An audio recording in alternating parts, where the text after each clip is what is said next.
All right, welcome back to On Texas Football, special live edition of On Texas Football. I'm Jeff Howe. He's CJ Vogel. We're live on the 40-acre Steve Sarkisian Monday press conference. Player availability coming off the bye week, Texas and Florida on Saturday. This edition of On Texas Football is brought to you by Duck Camp. Tell you more about our friends at Duck Camp here later in the show. But CJ, right now, your initial thoughts from today's press conference, player availability, looking ahead to the Florida game on Saturday, the SEC opener for Texas.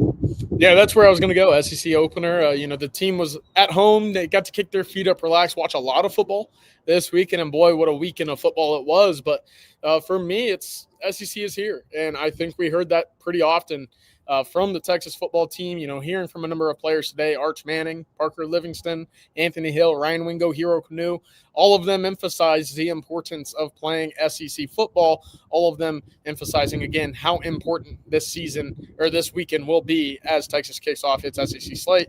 Oh, Jeff, getting to hear from Steve Sarkisian saying, yeah, we got to watch Oregon and Penn State. We got to watch Alabama, Georgia. All of these games that meant so much over the weekend, LSU, Ole Miss. Texas has to come out with that same intensity. And that was really one of the key things that we heard today. Texas back on the practice field this morning, right behind me at DKR. Good practice, high intensity, no lull from the week off as well. Texas was back on the practice with intent and intensity, something that we heard very often today. Yeah, and Kyle asks a question. I think that's a good place to start. Will C.J. Baxter be available on Saturday? C.J. Sark didn't get into specifics, but look, we've been reporting for the last week. Emmett Mosley's been back at practice. Trey Wisner's been gearing up to get back this week. Alex January expected back this week. Texas may be as healthy as it's been all year for this game, but what's important to remember about this week, since it is a conference game, Texas has to submit an injury report to the conference. It'll be published Wednesday night. It'll be published Wednesday night, Thursday night, Friday night, and then Saturday. I think it's 90 minutes before kickoff. The last injury report comes out. So, CJ, even though we've heard that Texas is going to have some pieces back, we expect the Longhorns to be available. Don't expect any official word other than the injury report, which Sark indicated today. He's going to lean on the injury report for availability updates. Yeah, hopefully, again, everything goes according to plan and practice this weekend to get all those guys back. Sark, he always keeps these injury updates, Jeff, pretty close to the vest, and he did so today. Kind of deferred any update on Trey Wisner to the injury report. And so, yeah, y'all will find out when we report it on Wednesday evening. But to your point, and the way that we have reported here at OTF, Texas expected to be as healthy as we've seen since basically the season opener. No doubt. All right, let's go ahead and hear from Sark. This is his opening statement today, and thank you to Matthew for putting this together behind the scenes. This is Sark's opening statement from his press conference today. Back, first of all, today at practice, I just got done commending the team and the staff at the end about the real sense of urgency that you could feel in the building this morning and on the field today. The energy, the intent of which the guys went at it, and that's everybody. I'm not just talking about the players. I think the coaches as well, and the communication. Like I could hear us practicing today, and that's a great sign that we utilized the bye the right way, that we were able to get off our feet for a little bit. You could tell the guys watched football this weekend. They were like all of us, watching some great games.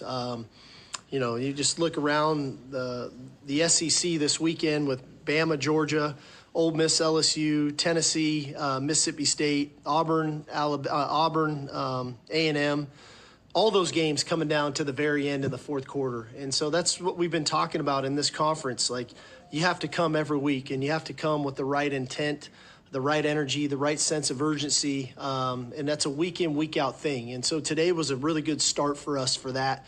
And so now we've got to carry that throughout the week to get ourselves ready to go to Florida on Saturday. Obviously, a very difficult place to play, a place that has been known around the country as one of the more difficult places to play. They've been playing great defensive football all year, and they've got explosive playmakers on the offensive side of the ball. And they've just been off the mark a little bit offensively, but it's not for lack of players, and it's not for lack of scheme. Billy's a great coach. He's going to scheme us up. So we've got to be prepared to go, and we got to be great on special teams. They've got an elite kicker.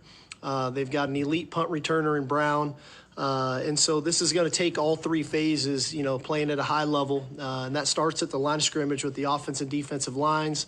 And then our speed guys need to play fast. And so we've got our work cut out for us that way, but definitely looking forward to the opportunity and looking forward to kicking off SEC play. I was kind of shocked. I was sitting there at the end of the LSU Ole Miss game, and Ole Miss is 3-0 in conference play already, and we haven't played a game.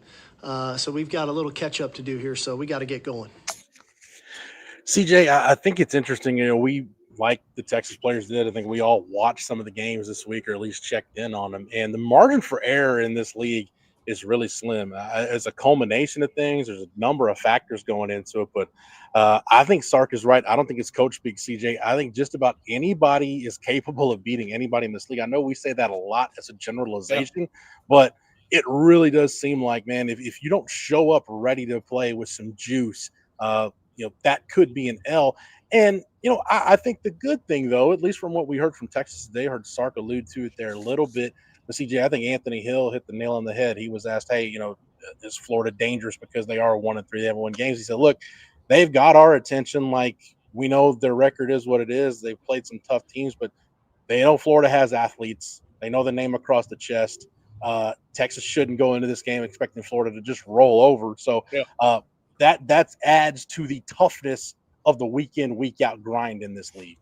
Yeah, especially on top of playing on the road in the SEC. Even more difficult, right? LSU going on the road to play Ole Miss, not being able to come away with that victory. And then on the flip side, look, I don't think anybody expected that Tennessee game in Starkville to go to overtime, and yet they were able to escape with a win on the road. So Texas going to the Swamp, we heard it again from Arch, we heard it from Parker Livingston, Ryan Wingo, all of them talking about the challenges playing on the road will pose in a tough environment like the Swamp for an offense. Now, it's going to be really interesting, and Sark did mention it as well, Jeff.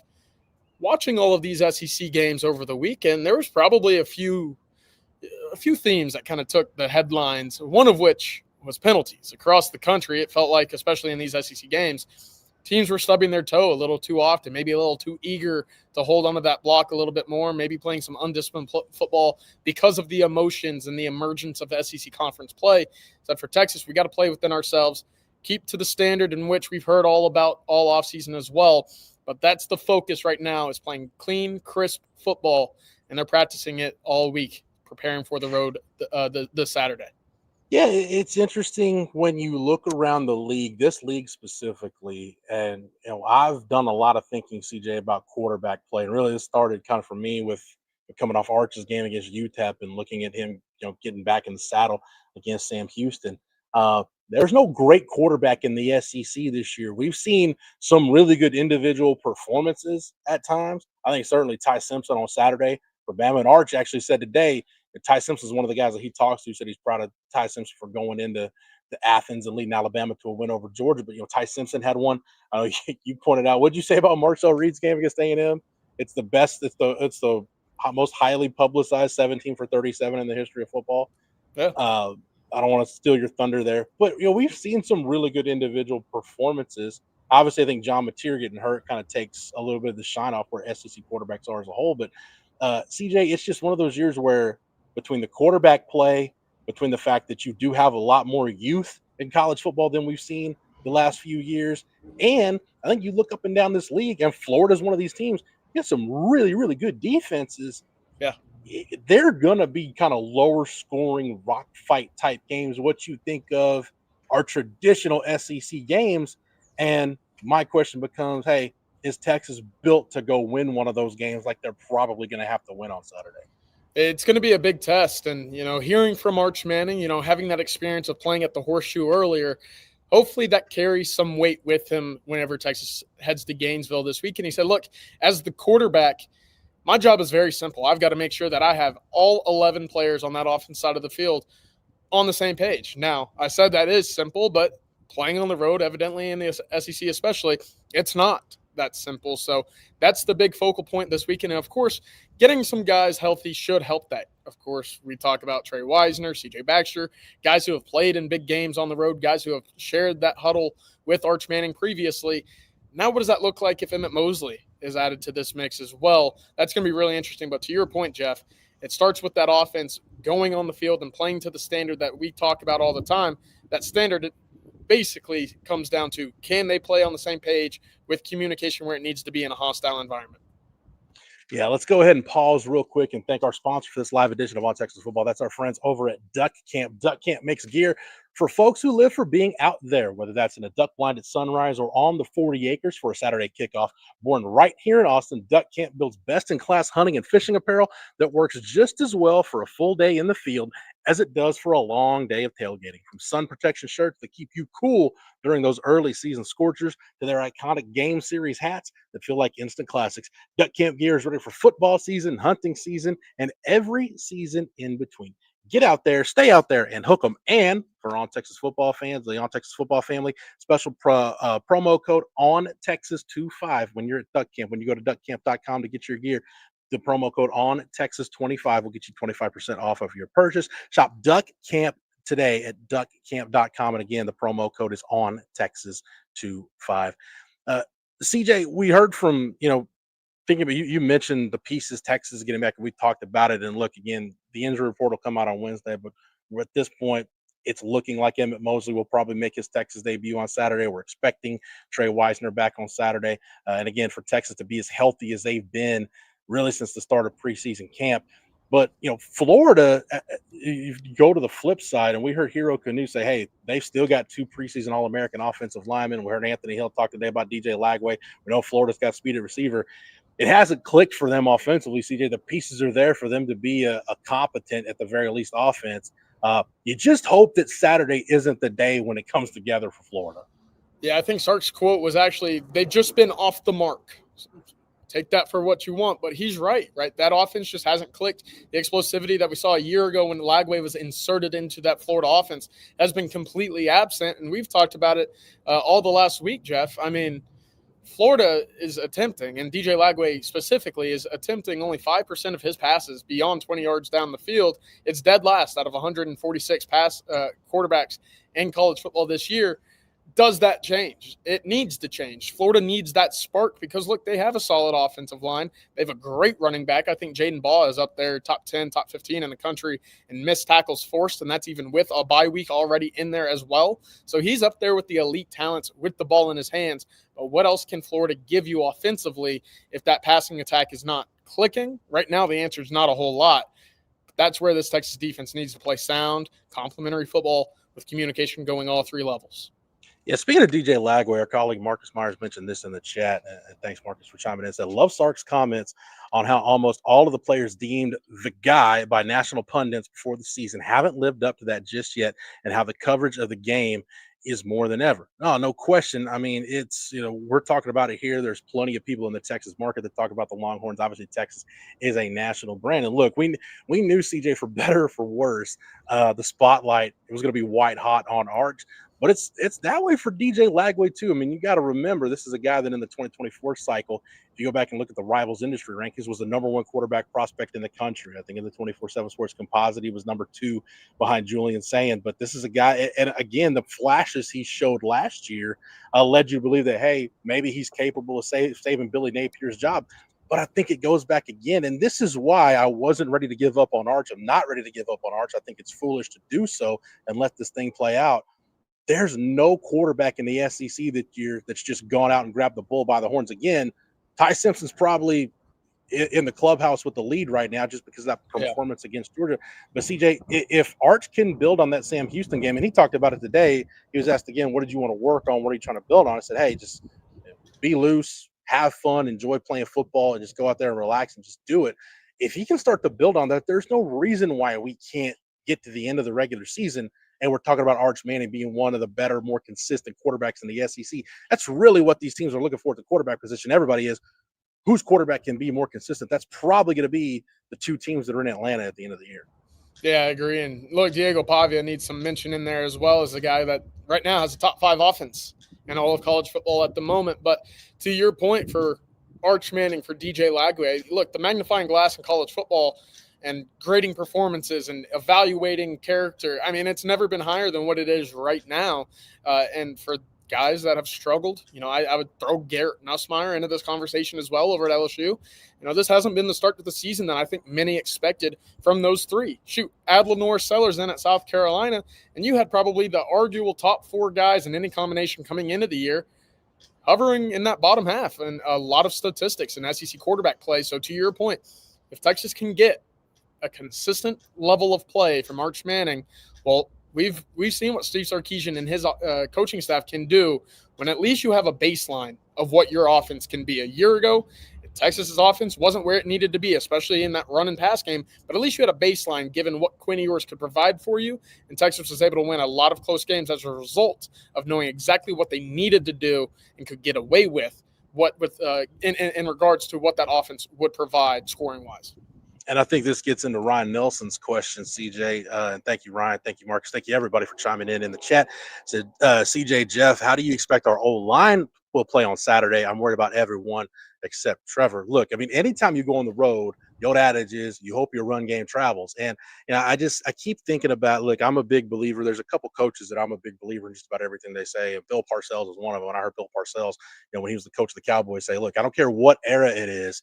If you can run the football, if you can stop the run, play reasonably good defense, and you don't shoot yourself in the foot, doesn't matter what area you're in, you're going to give yourself a chance to do well and to win games. And CJ, me personally, I think the offensive line is closer to consistency than maybe what the eye test has shown or what maybe the body of work has shown. Maybe a guy stand on a block a hair longer here, or just a slight change in hand placement there to avoid a holding penalty. That group is close. Again, I don't know how high the ceiling is for this group, but I think the Texas offensive line can get to a point where it's competent enough that you can do just enough protecting the quarterback, giving him time to get rid of the football, and making things happen in the run game that you can go on the road and win a game like this. Yeah, and protecting the quarterback should be something that this Texas offensive line should be able to do. It absolutely should be. Florida, out of 136 teams in the Division I power football this year, Jeff, they rank 135th in sacks. This is Florida we're talking about.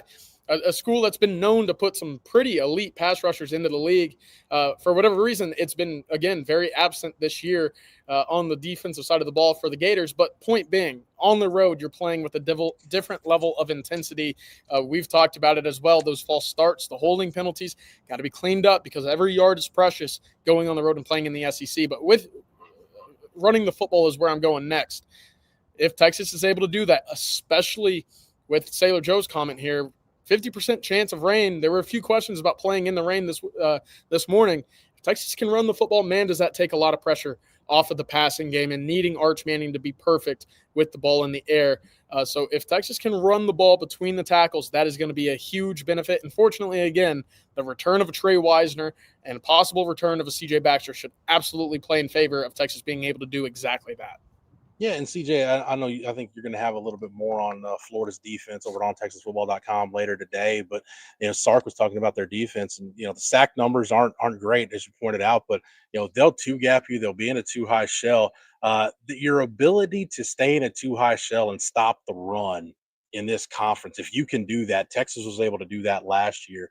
That'll take you a long way. And I think if you really want to know how good Florida's defense is, go back to the DJ Lagway throwing the 5 interceptions against LSU. That was a 10-point game. You only allowed 20 points in that game, as bad as your offense was. So Florida's in a position. We talk about the Texas in that stretch before the Sam Houston game, where man, you could feel the strain offensively and in turn on the defense, where it's like, man, you almost feel like you've got to be perfect, like you've got to shut the opponent out.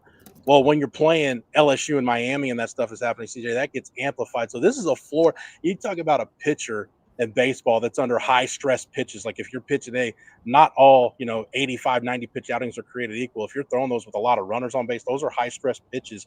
A lot of high stress snaps for this Florida defense early in the season. Yeah, and they're a bit dinged up. So again, Wednesday is going to be really interesting to see what that injury report looks like on that side of the football. A few comments about the rain and the run game favoring Florida. Look, Texas has the number 2 rush defense in the entire country. If you want to ground and pound some nasty weather, I don't know if there's a team in the country right now, Jeff, that would have much success running the football against Texas here. But with Dijon Johnson, starting cornerback out for the year for Florida, a lot of attention is going to be focused offensively for Texas on who his replacement is and what level of play he brings to the field, because you don't want to test Cormani McClain on the other side of the ball. We talked to Ryan Wingo today about it. So, yeah, man, I've watched him. He looks good. That's a 5-star guy coming out of Lakeland, Florida in the class of 2024. He's lived up to that 5-star billing this year. Now, can Texas find success throwing opposite of him? Or if they do target him, what does that look like? And who is that to? Is it Wingo? Is it Livingston? Is it Nimit Mosley? We'll have to wait and see. Yeah, and again, CJ, going back to Florida's run game real quick, they're in the triple digits right now. They're 106th nationally in rushing yards per game, and I know you pointed out even though they've got some good personnel, their rushing yards from the running back position among the lowest in the conference. Again, it speaks to the offense Texas is facing on Saturday against Florida. The pieces are there for them to be at the very least competent, and one of the more physical offenses in the SEC that can produce and win games like this. It just hasn't come together. Again, CJ, kind of where it started. You just hope Saturday's not the day we're coming off a bye week. The Billy Napier's crew got something figured out, got it together, and shows up on Saturday ready to play. Again, moving the ball against this Texas defense is easier said than done, especially if you don't have the vertical pass against Texas. That's really, really going to hamstring you. We'll see how it plays out. But again, you just hope Florida doesn't just it all come together for them this week. Again, it's going to be interesting because Texas, again, if they do come back and have that health, what does that offensive line look like then? That would give you an understanding, or at least a glimpse moving forward, Jeff, of how high this ceiling could be for this team, especially with OU lingering and knowing how hungry they will be regardless of the health of John Mateer. All right, CJ, thanks for the knowledge and expertise. That's going to about do it for us today from the 40 Acres. Again, we've got the live stream tonight. That's the Winning Drive with CJ, Rod Babers, and Coach Bob Shipley, and Coffee and Football tomorrow morning with Bobby and Jerry and Blake and the rest of the crew.